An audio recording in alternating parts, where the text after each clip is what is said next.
أتانا شهر الخير والإحسان بفضل الله نور في الجنان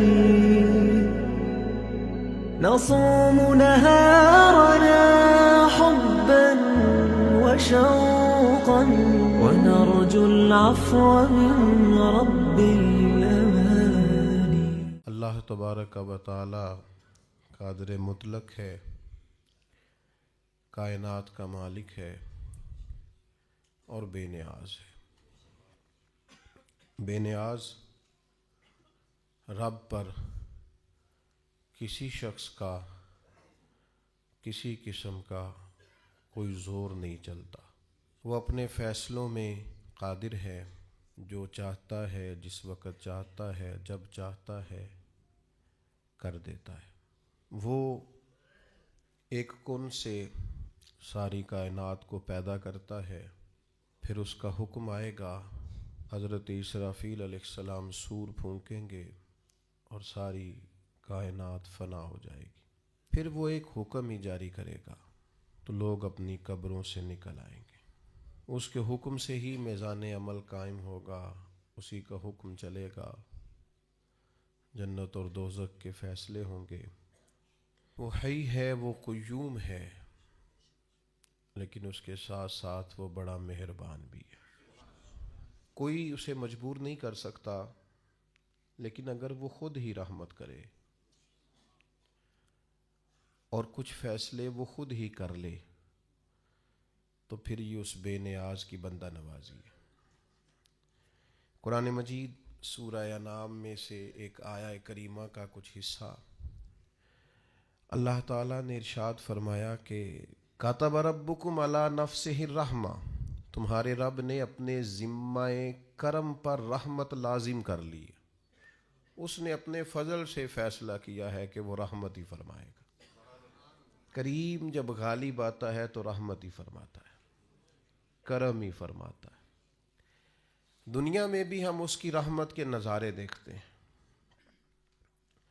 اور ایک جگہ نہیں جگہ جگہ دیکھتے ہیں.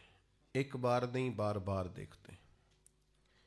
ایک جگہ نہیں، کائنات کے رنگوں میں بکھرے ہوئے اس کے فضل اور اس کے کرم کی برکھا برستی ہم دیکھتے ہیں. ہماری زندگی اور ہمارا وجود اور ہمارے پاس جتنی بھی نعمتیں ہیں، ان سب کو اگر غور سے دیکھا جائے تو ہماری محنت تو 1% بھی نہیں. یہ جو کچھ بھی ہے اس کے فضل اور اس کی رحمت ہی کا صدقہ ہے. پھر یہ کہ جو ہم سے نافرمانیاں ہو جاتی ہیں، جتنے ہم سے گناہ ہوتے ہیں، خطائیں ہوتی ہیں، لغزشیں سرزد ہوتی ہیں، وہ کائنات کا رب دنیا میں ان سب کی سزا نہیں دیتا، بلکہ فرماتا ہے وَمَا أَصَابَكُم مِّن مُّصِيبَةٍ فَبِمَا كَسَبَتْ أَيْدِيكُمْ وَيَعْفُو عَن كَثِيرٍ. فرمایا تمہیں جو مصیبت آتی ہے وہ تمہارے ہاتھوں کے کرتوت کے سبب سے آتی ہے. وَيَعْفُو عَن كَثِيرٍ، بہت ساری کی تو اللہ سزا ہی نہیں دیتا، ویسے ہی معاف کر دیتا ہے. ایک بڑی تعداد تمہاری غلطیوں کی ایسی ہے جن کی اللہ سزا نہیں دیتا، کثیر غلطیاں ایسی ہیں جو معاف کر دیتا. تو ایک اس کی رحمت کا تقاضا یہ کہ بن مانگے دیتا ہے، ایک یہ کہ گناہ پر سزا نہیں دیتا. تیسری بات یہ کہ دنیا میں رحمت کا نزول کرتا ہے. لوگوں کے دلوں کے اندر جذبات ہیں رحمت کے. حضور سید عالم صلی اللہ تعالیٰ علیہ وسلم نے ایک مثال دے کے بات کو سمجھایا. یہ مشکاۃ شریف میں بھی موجود ہے اور دیگر کتب احادیث میں بھی. حضور فرماتے ہیں کہ اللہ نے اپنی رحمت کے 100 حصے کیے ہیں، ایک حصہ اللہ نے دنیا پہ نازل فرمایا. فرمایا اس ایک حصے کی برکت سے ماں بچوں سے پیار کرتی، باپ بچوں پر شفقت کرتا ہے، لوگ غرباء سے محبت کرتے ہیں. ایک حصہ رحمت دنیا میں نہ. اگلے لفظ سنیں گے تو آپ خوش ہو جائیں گے. حضور فرماتے رب نے 99 حصے رحمت کے محفوظ کیے ہیں، قیامت کے دن اپنے بندوں پر فرمائے گا. ایک حصہ دنیا میں نازل کیا. جس کے سبب سے یہ جتنا کرم ہے، فضل ہے، رحمت ہے، ایک دوسرے کے بارے میں محبت کے جذبات ہیں، یہ ایک حصہ ایک کرم کے سبب سے۔ درندے بھی اپنے بچوں سے پیار کرتے ہیں، اور دیکھیے کچھ جگہوں پہ ایسا نہیں ہے، مثلا ناگن اپنے بچوں کو کھا جاتی ہے، مچھلی اپنے بچوں کو پہچانتی بھی نہیں۔ تو یہ جو بعض جگہوں پہ ایسا سلسلہ رکھا گیا ہے، یہ باقی جگہوں پہ جو رحمت ہے اس کی نشاندہی ہو جائے، اس کے لیے رکھا گیا کہ تمہیں اندازہ ہو جائے کہیں یہ معاملہ نہیں بھی ہے، اور جہاں ہے وہاں اللہ کا فضل ہے تو ہے۔ آپ غور فرمائیں، بہت ساری جگہوں پہ بہت سارے والدین بھی ایسے ہمیں تاریخ میں ملتے ہیں اور ہمارے ارد گرد پائے جاتے ہیں، بحیثیت باپ ہونے کی بھی اس نے پرواہ ہی نہیں کی کبھی بچوں کی، اس کا اور ذوق ہے۔ تو یہ آپ کے دل میں جو بہت زیادہ پیار ہے بچوں کا، تو یہ سمجھ لیں اللہ نے خاص رحمت فرمائی ہوئی، یہ اس نے خاص کرم کیا۔ پھر چوتھی بات رحمت الہی کے تعلق سے آپ اس کو سمجھ لیں، پرافٹ ایک بہت بڑی چیز کا نام ہے۔ جس کاروبار میں نفع نہ ہو لوگ اس کو بند کر دیتے ہیں، لمبا عرصہ تک لوگ وہ کاروبار نہیں کرتے جس کاروبار میں خسارہ ہو۔ ایک وقت تک اس کو دیکھا جاتا ہے، جب سمجھ میں آتا ہے کہ یار یہ تو معاملہ جو ہے یہ میری سمجھ میں نہیں آ رہا، تو بڑے سالوں کا چلتا ہوا بزنس بھی لوگ چلتا ہوا کرتے ہیں، کہتے نہیں سمجھ میں آ رہا۔ اپنی زندگی کو پلٹ کے دیکھیں کہ زندگی نفع میں ہے، پرافٹ میں ہے یا خسارے میں ہے۔ اللہ نے تو کہا ان الانسان لفی خسر، انسان نقصان میں ہے، خسارے میں۔ تو اللہ جب رحمت کرتا ہے نا، تو پھر یہ جو زندگی ہوتی ہے یہ نفع میں ہو جاتی ہے۔ کس طرح؟ حضور فرماتے ہیں تم ایک گناہ کرتے ہو تو جب تک کرتے نہیں لکھا نہیں جاتا، اور کر لیتے ہو تو ایک ہی لکھا جاتا ہے، اور نیکی کا ارادہ کرتے ہو ابھی کی نہیں، وہ لکھ دیتا ہے۔ اور فرمایا جب کر لیتے ہو تو پھر 10 گنا بڑھا کے لکھتا ہے۔ تمہاری زندگی خسارے میں ہوتی، تم محسوس کرتے کہ ہر جگہ نقصان ہی نقصان ہے، لیکن اس نے رحمت کی ہے، تمہاری زندگی کو نفع والی زندگی بنا دیا، تمہارے اوقات میں برکت کر دی، تمہارے لیے بہت ساری جگہوں پہ آسانیاں کر دی ہیں، پھر اعمال میں برکت کر دی۔ اعمال میں مسلمان ہونے کی نسبت سے اعمال کے اندر اللہ نے برکت کر دی۔ آپ کبھی غور فرمائیں کہ صرف 3 دفعہ سورۃ اخلاص پڑھیں تو پورے قرآن پاک کا ثواب ہے، 1 دفعہ سورہ یاسین پڑھ لیں تو 10 قرآن مجید پڑھنے کا ثواب ہے، آپ 1 دفعہ درود پاک پڑھیں تو 10 رحمتوں کا نزول ہو جاتا ہے۔ تو اللہ تعالیٰ نے اپنی رحمت سے چیزوں کو بڑھا دیا، ان کے اندر اللہ نے اجر کو زیادہ کر دیا۔ اللہ نے نا ہماری زندگی کے لمحات کو زرخیز کر دیا ہے، کسی کی زمین کو بنجر نہیں رکھا۔ فرمایا تم نیکیاں بوتے رہنا، 10 گنا سے لے کر 700 گنا تک تمہیں اجر دیا جائے گا، جتنی نیت اچھی اتنا اجر اچھا۔ پھر ایک 5ویں بات جو اس تعلق سے بڑی سمجھنے والی ہے اور قابل غور ہے، وہ یہ ہے کہ اللہ تبارک و تعالیٰ نے ایک اور انعام بھی فرمایا، ایک اور کرم بھی اپنے بندوں پہ کیا ہے کہ بعض چھوٹی چھوٹی نیکیوں سے اللہ راضی ہو جاتا ہے۔ بندوں کو منانا خاصا مشکل کام ہے، کافی سارا پروٹوکول دینا پڑتا ہے اور ساری زندگی دینا پڑتا ہے۔ آپ نے 99 دفعہ بات مانی، 1 دفعہ نہیں مانی تو سامنے والا ناراض ہے۔ ساری زندگی آپ کام آئے، 1 دفعہ معذرت کی تو بگڑ جاتا ہے، وہ کہتا ہے تو نے تو کبھی توجہ ہی نہیں کی، غور ہی نہیں کیا، وہ 90 چکر میں پڑ جاتا ہے۔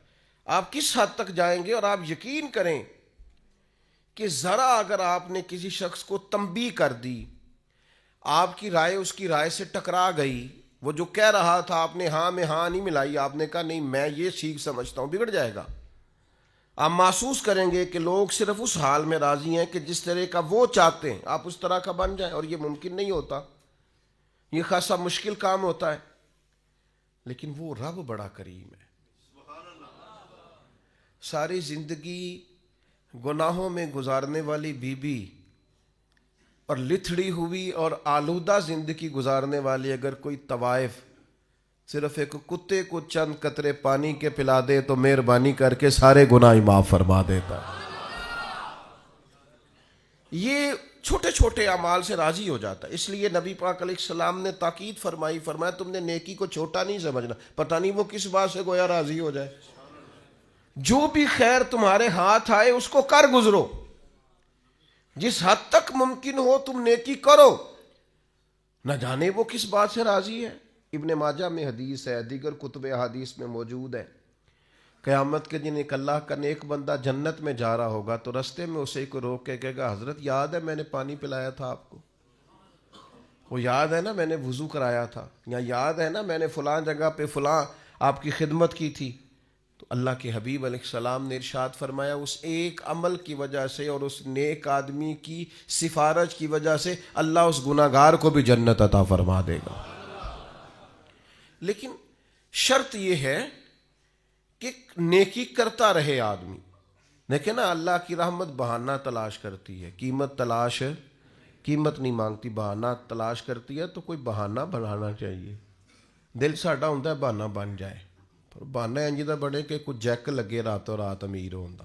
شریعت بھی قائل ہے, پر شریعت کہتی ہے اس طرح کا رویہ کر کے کوئی بخشش کا بہانہ بن جائے, کوئی اس کی رحمت کا بہانہ بن جائے, کوئی ایسا سلسلہ بن جائے جس سے اللہ راضی ہو جائے, کوئی ایک ایسا کام کرے جس سے وہ کریم مہربانی کرے.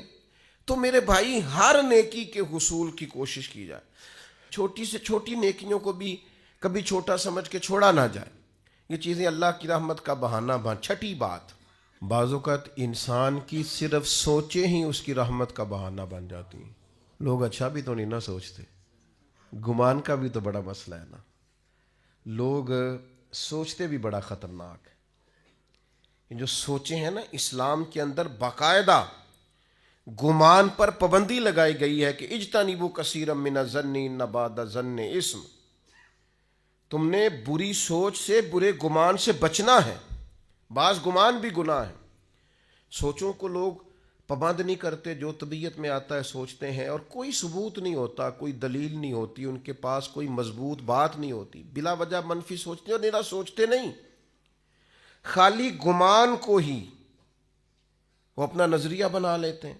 عمر بھر ذہن بن جاتا ہے کہ ایسا ہی ہے, خالی گمان, کوئی دلیل نہیں, کوئی وجہ نہیں. یعنی ابا جی جو ہیں وہ مجھ سے انفرادی سلوک کرتے ہیں, باقی بھائیوں کے ساتھ ان کا سلوک بڑا اچھا ہے, یہ بس ایک دفعہ سوچ لیا پھر اس کو طے کر لیا, اور دلیل کوئی نہیں.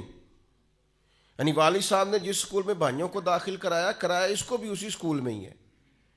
انہوں نے جس جگہ جس مکان میں رکھا باقیوں کو ہے, اس کو بھی وہیں رکھا ہے.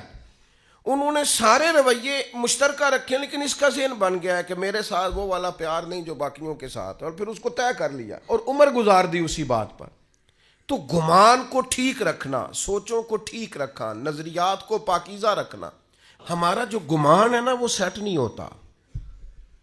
ہمارے ملک میں ایک نہ سلسلہ چلتا ہے بدگمانی کا, بے یقینی کا, ٹوٹتی سوچوں کا, بکھرتے خیالات کا.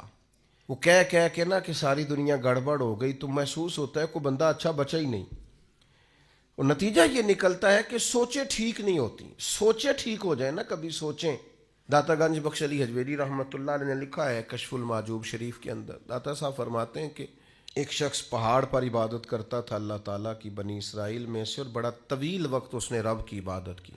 پھر اس سے ایک غلطی ہو گئی, اعتراض کر بیٹھا اللہ کی تخلیق پر کہ یا اللہ یہ پہاڑ نہ بنائے ہوتے تو کیا یہ اچھا ہوتا, معاذ اللہ. وہ بے نیاز ہے, ناراض ہو گیا.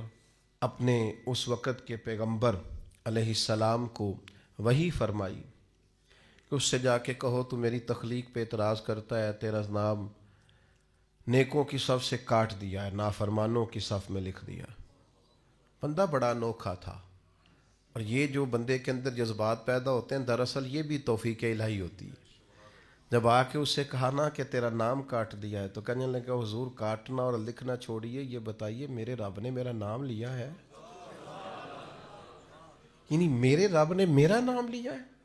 میں قربان جاؤں, ذرا پھر سے کہنا ایک دفعہ, میرا نام اس نے لیا ہے, میرے رب نے میرا نام لیا. اور پھر اس کے آنسو چھم چھم گرے.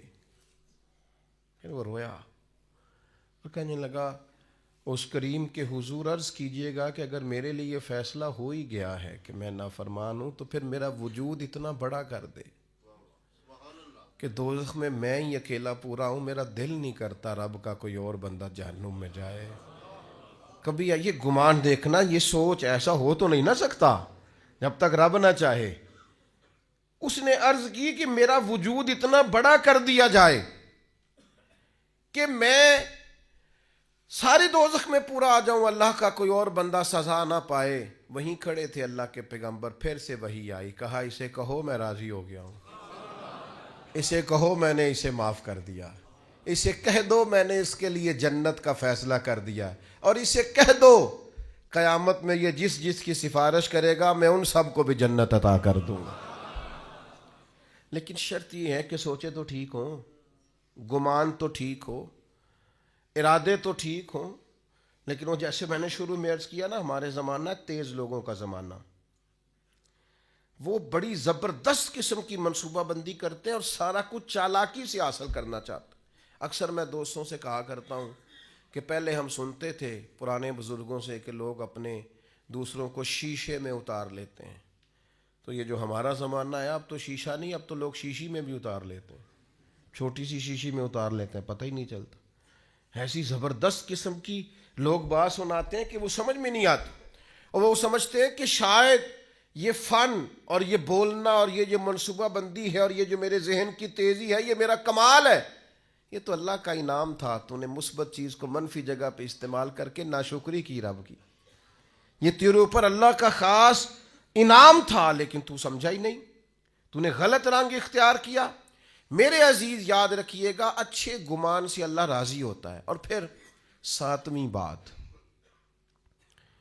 بعض دن اللہ نے ایسے رکھے ہیں، وہ کہتا چل تو فلاں دن آ جانا، ہم بھی کہتے ہیں نا فلاں دن آ جانا ملاقات ہو جائے گی، فلاں دن میں فارغ ہوں تو میں آپ سے ملنے آ جاؤں گا۔ کچھ دن ہوتے ہیں نا خاص، اور کچھ بڑے بڑے تاجر بھی بعض اوقات کچھ آفریں بھی دیتے ہیں، وہ کہتے ہیں جناب آپ یہ والا کام کریں تو ہماری طرف سے پھر یہ آفر ہے، چلو ایسے کر لیں تو ایسے ہو جائے گا۔ یہ جو لوگ زیادہ ٹریول کرتے ہیں نا، میری طرح کے ہمیشہ کے مسافر، ان کو تو ایئر لائنیں بھی جہاز بھی کہتے ہیں کہ جناب آپ اس طرح کریں، ہمارے ساتھ آپ یہ کر لیں، ہمارا کارڈ لے لیں، اسی فلائٹ میں سفر کریں، اتنا ڈسکاؤنٹ ہو جائے گا۔ وہ آہستہ آہستہ چیزیں اور رنگ اختیار کرنے لگتی ہیں، بلا مثال و ملا تشبیہ۔ کائنات کا رب بھی بڑا ہی فضل کرتا ہے، فرماتا ہے جو جمعے کا دن ہے نا، جمعے کا یہ سید الایام ہے۔ حضور سید عالم صلی اللہ تعالیٰ علیہ وسلم نے فرمایا جو جمعے کے روز درود پڑھتے ہیں فرشتے مجھ پر فوراً پہنچا دیتے ہیں۔ یہ خاص دن ہے، اس دن کا ذکر قرآن مجید نے نام لے کے بیان فرمایا، سید الایام ہے۔ پھر میرے بھائی کچھ مخصوص ایام اللہ نے اپنے فضل سے رحمت کرنے کے لیے بنائے، جن میں سے ایک وقت سحری کا وقت ہے، تہجد کا وقت۔ وہ جس ٹائم آج کا لوگ موبائل بند کر کے سوتے نہیں، وہ اٹھنے کا ٹائم ہے دراصل، وہ ٹائم جو جاگنے کا ہے، اس ٹائم لوگ سو رہے ہوتے ہیں۔ اللہ کے حبیب علیہ السلام نے فرمایا جب سحری کا وقت ہوتا ہے تو اللہ تعالیٰ پہلے آسمان پر نزول جلال فرماتا ہے جو اس کی شان کے لائق ہے۔ سحری کے وقت یعنی پچھلی راتی رحمت رب دی کرے بلند آوازہ، اللہ تعالیٰ پہلے آسمان پر نزول جلال فرماتا ہے اور کریم رب فرماتا ہے کوئی رزق مانگنے والا اسے عطا کروں، ہے کوئی بخشش مانگنے والا اسے عطا کروں، ہے کوئی میری بارگاہ سے جنت کا سوالی میں اسے عطا کروں۔ اچھا عجیب بات ہے، جب گیٹ کھلنے کا وقت آیا تو لوگ دروازہ چھوڑ کے چلے گئے، حالانکہ جب عطا کرنے کا ٹائم ہے تو آپ سو گئے، جاگنے کا وقت آیا تو آپ کی آنکھ لگ گئی۔ یہ غافلانہ مزاج ہے۔ نبی پاک علیہ السلام نا نفلوں کے لیے سختی نہیں فرماتے تھے، سختی فرائض کے لیے ہوتی ہے، واجبات کے لیے ہوتی ہے۔ لیکن حضرت فاطمہ رضی اللہ تعالیٰ عنہ بیان فرماتی ہیں سحری کا وقت آتا تو حضور میرے حجرے میں آتے، آواز دیتے اور کئی دفعہ مجھے ہلاتے، کہتے بیٹا اٹھو، یہ سحری کا وقت ہے، یہ رب سے رحمت مانگنے کا ٹائم۔ میں کیسے آپ کی خدمت میں عرض کروں، اب تو صبح جلدی اٹھنا یہ غریب ہونے کی علامت ہے۔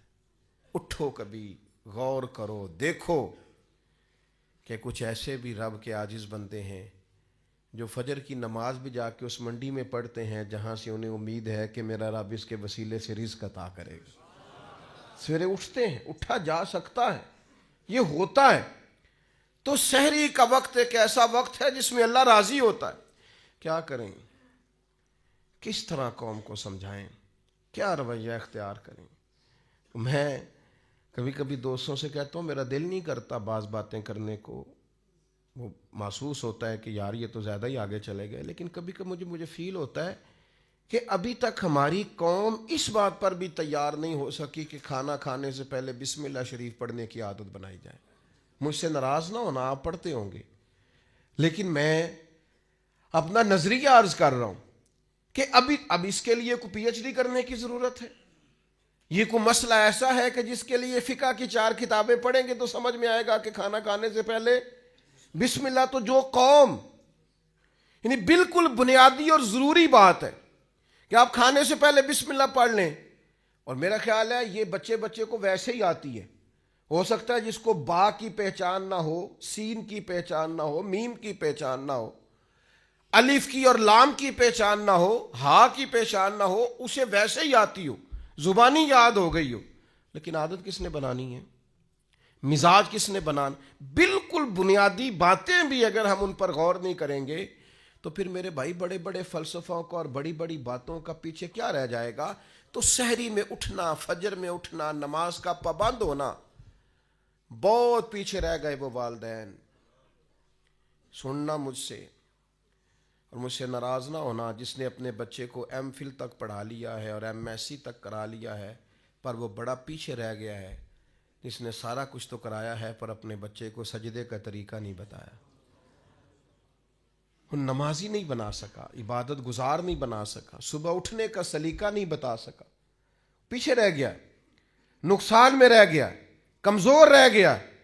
پہلے بھی ایک دفعہ عرض کیا تھا، پھر کہتا ہوں، ایک دوست میرے پاس آئے اور کہنے لگے میں نے بڑا ہی زور لگایا میرا بچہ عالم نہیں بنتا، بڑی کوشش کیا. میں نے ان سے کہا ضروری نہیں ہے سارے بنے، نہ شریعت کا یہ حکم ہے کہ کل علم سارے حاصل کریں.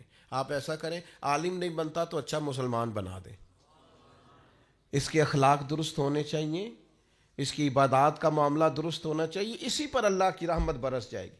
اسی طرح کے کچھ ایام پھر اللہ نے رکھے ہیں، جیسے ٹائم رکھا ہے اسی طرح کے ایام رکھیں. ان میں سے شب برات بھی ہے، شب قدر بھی ہے، رمضان کی ہر رات بھی ہے، پر کس کے لیے؟ شیخ سعدی فرماتے ہیں جو قدر کرے اس کے لیے ہر شب بھی شب قدر ہے، اور جو قدر نہ کرے ٹھیک ہے وہ پھر شب قدر کی رات بھی سوٹ سیتا رہے، وہ شب قدر کی رات بھی کوئی مال خریدنے جاتا رہے، وہ پھر شب قدر کی رات بھی دیکھے کہ آج کل کون سی چیز بک رہی ہے، کون سی خریدنی ہے، چلتا رہے کام.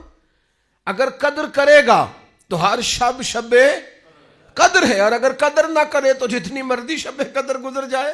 یہ تو قدر والوں کے لیے.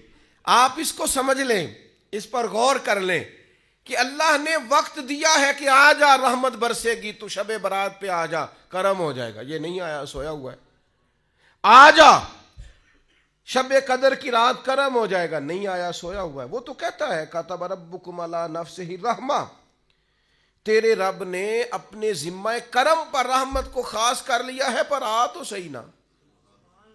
حدیث سنو مزہ آئے گا، بخاری مسلم میں مشکات میں حدیث موجود ہے. نبی پاک فرماتے ہیں بندہ گناہ کرتا ہے، بندے سے گناہ ہو جاتا ہے، پھر وہ کہتا ہے یا رب یا رب یا رب مجھے معاف کر دے. تو اللہ فرشتوں سے فرماتا ہے میرے بندے کو پتہ ہے کہ میرا کوئی رب ہے، اور یہ بھی پتہ ہے کہ میرے رب نے مجھے معاف کر دینا ہے. اور اللہ فرشتوں سے فرماتا ہے گواہ ہو جاؤ میں نے اسے معاف کر دیا. فرمایا پھر نفس غالب آتا ہے، پھر کوئی گناہ کر بیٹھتا ہے، پھر عرض کرتا ہے یا رب یا رب یا رب، اللہ میں بھول گیا، میری مدد فرما، مجھے معاف کر دے. تو کریم فرماتے ہیں اللہ پھر فرشتوں سے فرماتا ہے میرے بندے کو پتہ ہے اس کا رب بھی ہے، اور یہ بھی پتہ ہے اس نے معاف بھی کر دینا، تم گواہ ہو جاؤ میں نے اسے معاف کر دیا ہے. تیسری بار حضور بیان فرماتے ہیں، تیسری بار فرمایا پھر بندے سے غلطی ہو جاتی ہے، وہ پھر بھول جاتا ہے، پھر اللہ کے حضور عرض کرتا ہے یا رب یا رب یا رب. تو فرمایا مالک فرماتا ہے فرشتوں میرے بندے کو پتہ ہے کہ اس کا رب بھی ہے، اور یہ بھی پتہ ہے کہ اس نے معاف کر دینا ہے، تم گواہ ہو جاؤ میں نے اسے معاف کر دیا ہے. شارحین حدیث فرماتے ہیں یہ حضور نے جو 3 بار کا ذکر کیا یہ تمثیل کے طور پر ہے. معنی کیا ہے کہ وہ جتنی بار بھی سچے دل سے توبہ کرے گا اللہ اتنی بار ہی اسے معاف فرما دے گا. شرط یہ ہے کہ توبہ سچے دل سے کرے, توبہ کے جملے نہ پکارے استغفر اللہ استغفر اللہ استغفر اللہ, اور ساری رات شب برات میں مسجدوں سے رونے کی اور چیخنے کی اور تڑپنے کی آواز آئے. تو میں نے بارہا کہا ہے, میں پھر کہتا ہوں کہ اگر تو شب برات کی رات توبہ کرنے کے بعد پھر تھوڑا سا ہمیں پتہ چلے کہ اب معاشرے سے کچھ ملاوٹ ختم ہو گئی ہے, کچھ جھوٹ ختم ہو گیا ہے, کچھ بددیانتی ختم ہو گئی ہے, تو پھر تو پتہ چلے رات کچھ لوگوں نے توبہ کی ہے. لیکن یہ کہ ساری رات روتے بھی رہیں تڑپتے بھی رہیں, اور توبہ کا تو مطلب ہی یہ ہے کہ یا اللہ پچھلے معاف کر دے, آج کے بعد نہیں کروں گا, لیکن پچھلے معاف کرا لیے اور آئندہ چھوڑنے کا ارادہ نہیں کیا تو توبہ کی شرط ہی نہ پائی گئی, یہ توبہ ہوئی نہ, یہ توبہ کی نہیں گئی. جب تک آپ یہ ارادہ نہیں کرتے کہ اب میں چھوڑ دوں گا, آج کے بعد یہ نہیں کروں گا, اللہ تعالیٰ معاف کرنے والا ہے, کریم ہے. پھر 8ویں بات بھی سنیں, شریعت میں مایوسی بہت بڑا گناہ ہے.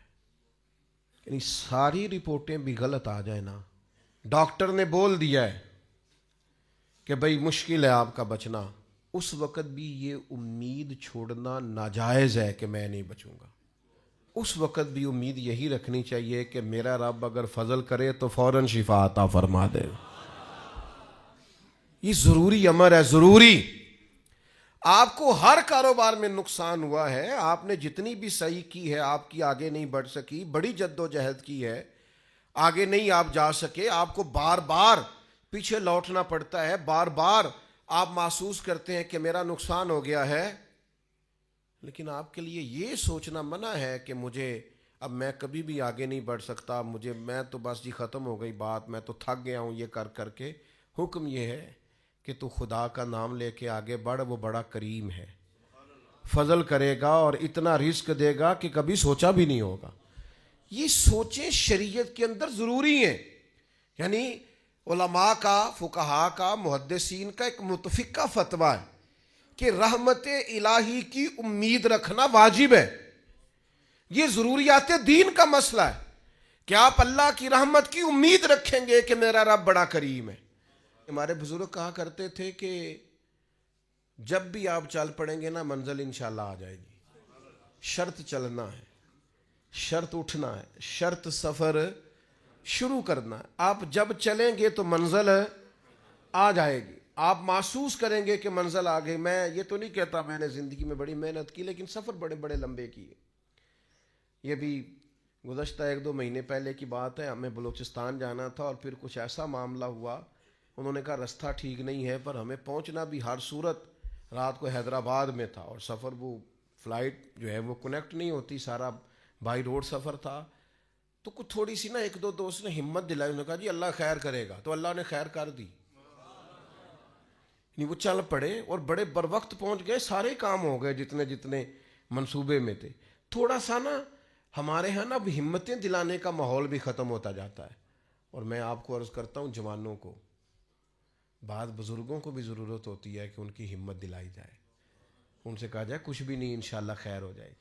آپ یہ کہتے ہیں اتنی عمر ہو گئی ہے اب میں ان کو تسلی دوں. بھائی تسلی کی ضرورت تو ہر وقت رہتی, آپ تسلی دیں, آپ ہمت بنائیں, آپ کہیں, آپ بات کریں, چیزیں بہتر ہو جاتی ہیں. آپ یہ کہیں کہ انشاءاللہ ہو جائے گا, ہو جاتا ہے. لیکن شرط یہ ہے کہ امید خدا کی رحمت کی کبھی چھوٹنے نہ پائے. روایت ایک بڑی منفرد ہے, بڑی حسین ہے. فرمایا کہ قیامت والے دن نہ 2 گناہگار ہوں گے, دونوں کو اللہ کی بارگاہ سے حکم ہوگا کہ جاؤ دونوں جہنم میں چلے جاؤ, معاذ اللہ ثم معاذ اللہ. ایک دوڑ لگا دے گا, بھاگ گیا دوزخ کی طرف, حکم باری تعالیٰ ہوا چلو دوزخ میں تمہارے اعمال بڑے سیاہ ہیں, اس نے دوڑ لگا دی. دوسرا کیا کرتا ہے, چند قدم اٹھاتا ہے پھر پلٹ کے پیچھے دیکھتا ہے, پھر چند قدم اٹھاتا ہے پھر پلٹ کے پیچھے دیکھتا ہے, پھر چند قدم اٹھاتا ہے پھر پلٹ کے. تو دروازہ آ گیا دوزخ کا. اب ایک بھاگ گیا ہے, ایک دبے قدموں آہستہ آہستہ چل رہا ہے. کریم مالک نے حکم دیا دونوں کو دوبارہ واپس لاؤ. اللہ اکبر. اللہ نے دونوں بندوں کو بلا لیا اور بلا کر کے فرمایا ہاں بھائی تو بڑا دوڑ کے گیا دوزخ کی طرف, کیوں گیا ہے؟ اللہ دلوں کے حال جانتا ہے نا. انہ علیم بذات الصدور, دلوں کے حال جانتا ہے. تو کیوں دوڑ کے چلا گیا؟ تو اس بندے نے یہاں کوئی چالاکی نہیں دکھائی, دل کی بات کی, کیونکہ رب دل کی بات جانتا ہے. عرض کی مالک گناہگار ہوں, عاجز ہوں, خطا کار ہوں, مجرم ہوں, پتہ سارا ہے سردار نو کیتیاں. من نانم کے من دانب جو ہوں, اس کی خبر ہے. مالک عمر بھر تیری نہیں مان سکا, غلطی کی, آج دل میں خیال آیا کہ رب کا حکم آیا, چل آج ہی مان لے. دوڑ گیا ہوں. قربان جائیں, آخری وقت ہے, فیصلہ دوزخ کا ہو گیا ہے. اس نے کہا سوچا میں دوڑ گیا, آج تو مانوں اپنے رب کی. کریم اسی بات سے راضی ہو گیا, فرمایا بھیج دو اس کو جنت میں. وہ چلو آخر وقت تک کی صحیح, کسی ٹائم ہی صحیح, آخر میں ہی صحیح. تو وہ جو دھیمے دھیمے قدم اٹھا رہا تھا, اس سے پوچھا بھائی اللہ جانتا ہے؟ پوچھنا لا علمی کی علامت. بھائی تو بڑے آرام آرام سے کیوں جا رہا تھا؟ اس نے کہا مالک میرا یقین تھا میرا رب کریم ہے. میں پلٹ پلٹ کے دیکھتا تھا کہ آواز آ ہی جائے گی, آواز آ ہی جائے گی, آواز آ ہی جائے گی. دوزخ کا دروازہ آ گیا, پر میری تیرے کرم سے امید نہیں ٹوٹی. اور مالک جب میں دوزخ کے دروازے پر پہنچا تو آواز آ ہی گئی. وہ ہو گیا جس کی مجھے امید تھی, آواز کرم آئی. تو اللہ نے فرشتوں سے فرمایا جو میری رحمت کی اتنی امید رکھے اسے کوئی دوزخ میں پھینکا جاتا ہے؟ لے جاؤ اسے بھی جنت میں. دونوں کو جنت میں ڈال دیا. تو آخری دم تک رحمت سے امید چھوڑنی. کوئی کچھ بھی کہہ دے, کتنا بھی کہہ دے, اس کے کرم سے امید چھوڑنی. ایک درویش گزرے ہیں حضرت ابو الحسن شیبانی رحمۃ اللہ علیہ. وہ فرماتے ہیں جس شخص کو میں بڑا گناہگار سمجھتا تھا نا, اور بہت سارے لوگ سمجھتے تھے, اور واقعی وہ ایسے کام بھی کرتا تھا, فرماتے ہیں پھر ایک وقت ایسا بھی آیا کہ اس نے توبہ کی, اور پھر ایسا وقت بھی آیا کہ ریاستیں کر کے ہم سے آگے نکل گیا, اور پھر ایک شام ایسی بھی آئی کہ میں اس سے دعا کرانے پہنچ گیا. یہ تو اللہ تعالیٰ کی حکمت ہے, اس کا کرم ہے. کب کسی پر رحمت برکھے تو اللہ نے اپنے ذمہ کرم پر رحمت لازم کر لی ہے. یہ جو دن ہے نا سارے رحمت کے دن ہیں. یہ جتنی راتیں ہیں یہ رحمت والی ہیں, کرم والی ہیں, عطا والی. کوشش فرمائیے گا جس حد تک ممکن ہو سکے انسان اپنے رب کے حضور حاضر ہو, کھلے ہوئے دروازوں سے اپنے حصے کی خیر پائے. اللہ تبارک و تعالی مل بیٹھنا قبول کرے.